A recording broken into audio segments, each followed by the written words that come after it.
I was asked by the CFA to give you a brief sort of presentation on intellectual capital. The problem is I don't know what that is. So what I thought I'd do is I talked to you about how we approach research at State Street. So as you heard earlier, I run the macro strategy team for State Street in the US. And why is our research different? I mean, it is very different from most sell-side research. Essentially, we've been using big data for the last 20 years. And from that, we produce a range of proprietary indicators that really drive our views and really drive our research. And they fall into four main areas: flows and holdings, risk analytics, inflation intelligence, and macro media sentiment. And I'll go through each of those briefly in a minute. But first of all, sort of got to give you the background here. What we do wouldn't be possible, obviously, without huge investment. And primarily, that's into something called State Street Associates, which is our academic think tank. So they're situated in a very nice house in Cambridge, Massachusetts. You can see they have a lovely little house they live in.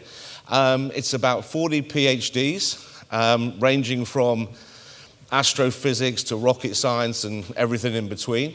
And we have, and they nurture, and they're driven by academics from both Harvard and MIT. So that's really the sort of the academic think tank that we have. And they produce the indicators that then the macro strategy team that I run, we turn those into investment ideas. So let me sort of show you each of the things in turn, or the areas in turn. So the first one is, and where this all started in the late 1990s, was in our proprietary flow indicators. So State Street is the world's biggest custody bank. We custody about $33 trillion. And for the last 20 years, from that data, we've been producing a range of indicators that tell us what real money investors are doing across equities, bonds, and FX. What are they buying? What are they selling? How are they positioned across markets? Around 35 different countries we cover. We only look at real money investors.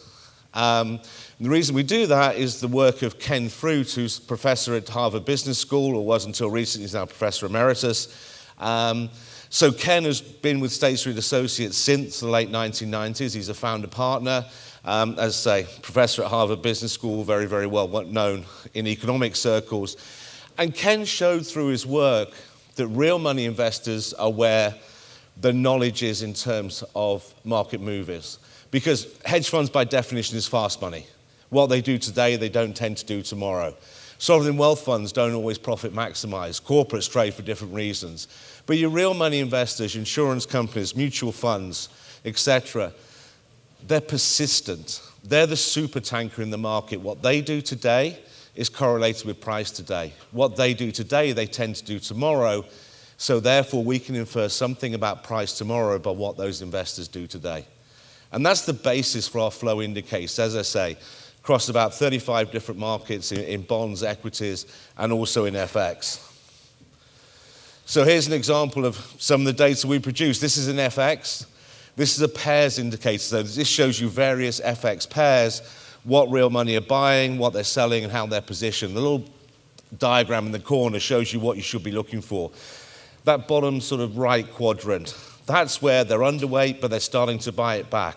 Euro sterling, shocker. In fact, they were underweight to start with, was silly, but they're now buying it back. They've learned the errors of their ways. They're buying back long euro sterling.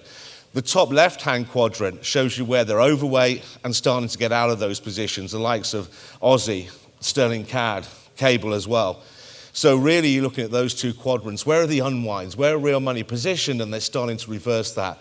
That's the super tanker turning around, and that's where all our back tests can show you get the most significant bang for your buck in terms of investing and in terms of that's what you should be looking at. We have various other models we create with this, but I haven't got time to talk about them all.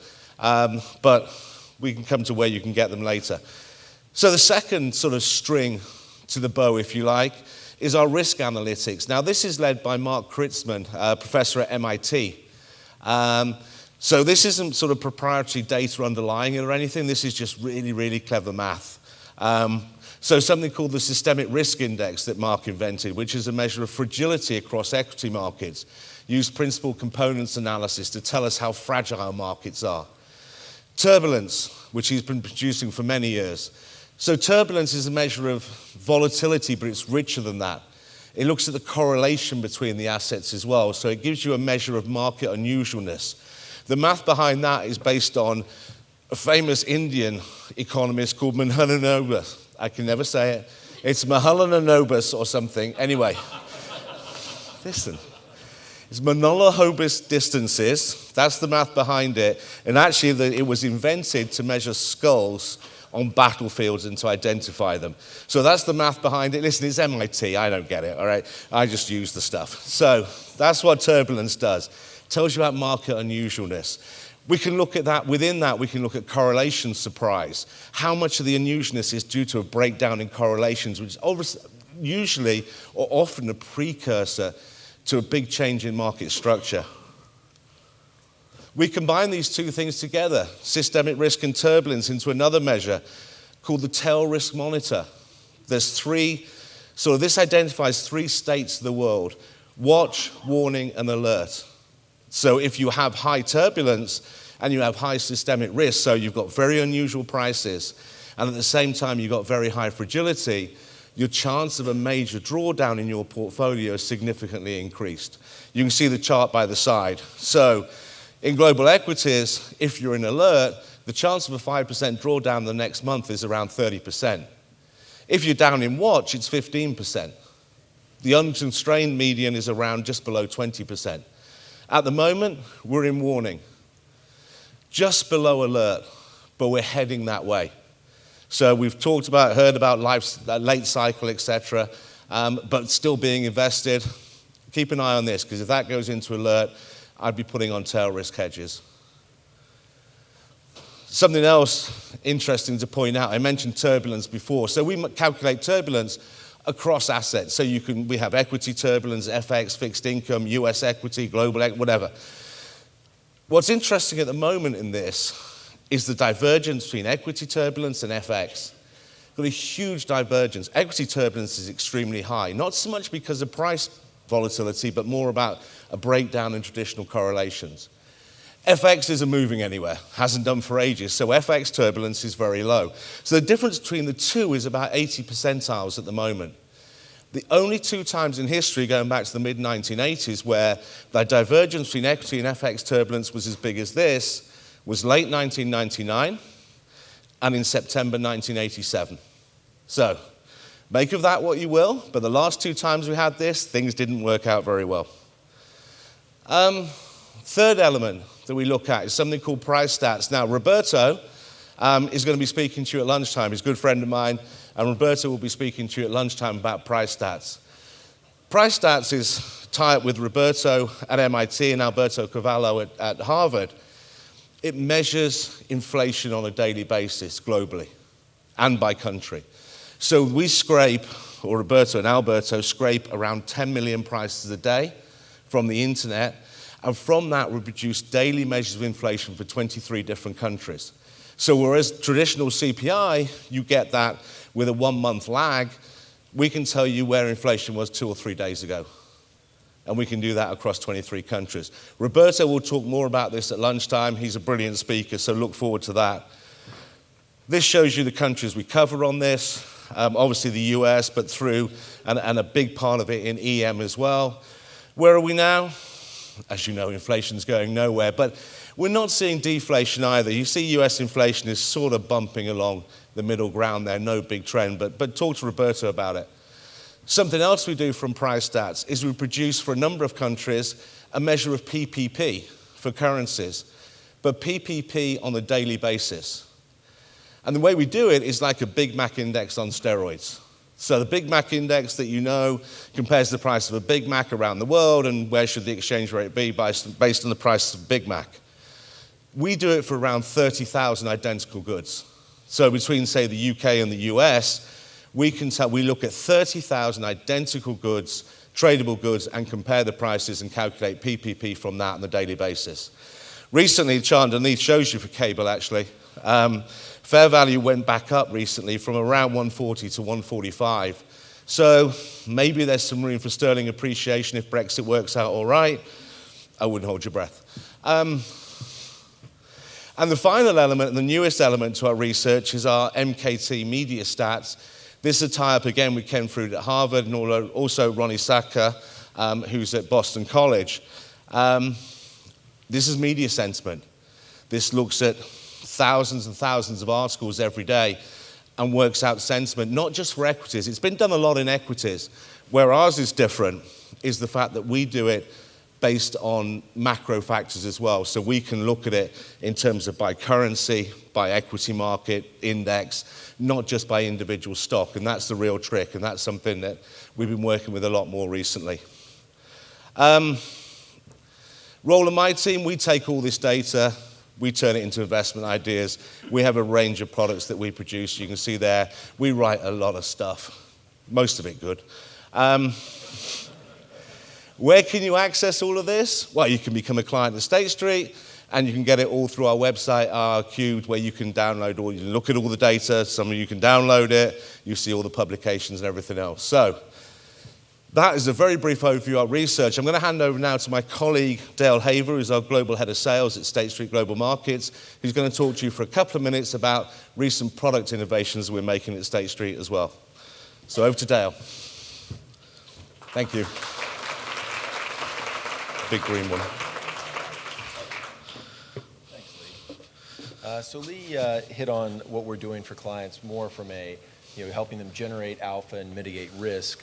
What I'm going to focus on now is where State Street is innovating, helping to solve client problems around reducing the costs and frictions around trading and the trading processes.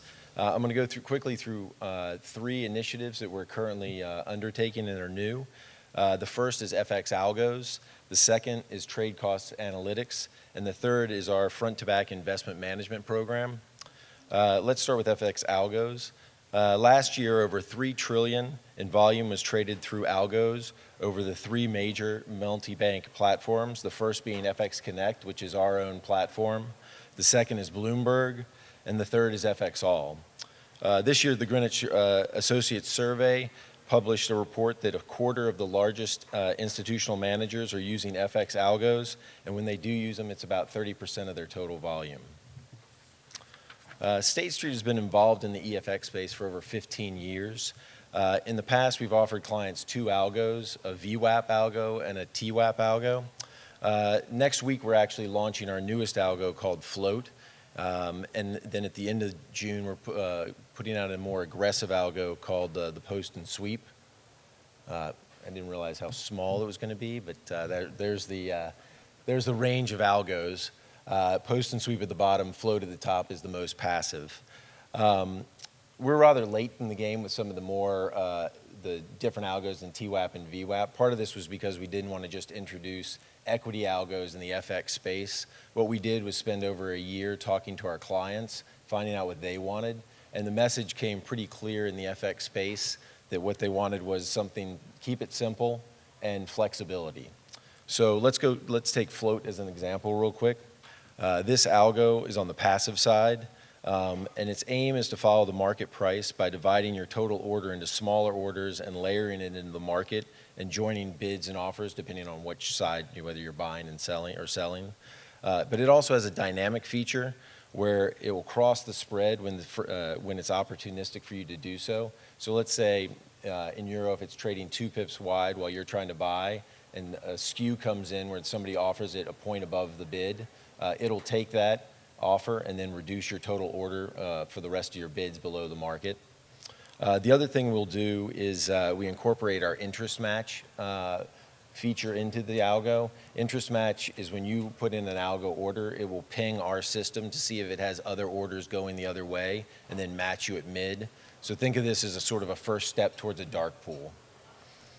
The other key feature, by the way, on all of our algos now is flexibility. So any parameter around the algo, a trader can set to their preference and save it, and then they can change it, depending on market conditions, but they can set their preferences around all the parameters. The second innovative product we are now producing is a TCA platform called BestX, which we acquired last year. BestX is separate from a principal trading division and sits along our other trading platforms like FX Connect and FX All. For those of you that know about or into looking at the TCA, what separates BestX from other platforms was built on a Juliet coding language and leverages Amazon's cloud service. The TCA reporting, this means that it's virtually real time. When a trader does a trade within 10 seconds, it will tell them how they did, and it can produce a quarterly report in minutes versus days as opposed to our competitors. Finally, what I'm going to touch on is that last year, many of you may have known that we purchased Charles River Trading. This purchase is part of an ambitious initiative which we think will transform not only State Street, but our clients and investment management industry as a whole. I think this is holding true as many of our custodians are already coming up with front-to-back solutions that we actually initiated. What this is going to try to do is bring the front end together with our middle and back office capabilities and leverage our core capability of custody. Our vision is to deliver an efficient and seamless front-to-back solution that will allow asset managers to aggregate and manage their data from multiple sources in order to extract real-time insights. We will be able to achieve this because instead of having to communicate and manage across multiple books of record, such as a trading book of record, investment book of record, accounting book of record, and custody book of record, we'll deliver it in one single source of truth that the entire platform and investment management firm will work off of. By completing this circle, what we think we'll achieve is operational efficiency for you, enhanced liquidity through features such as seamless cash management, insights such as the research Lee mentioned that are incorporated in the platform, interoperability because it'll be an open architecture, and finally, the consolidated book of record. With that, I will release you guys to go to coffee. Lee will take it from here and lead you to the breakout sessions. Thank you.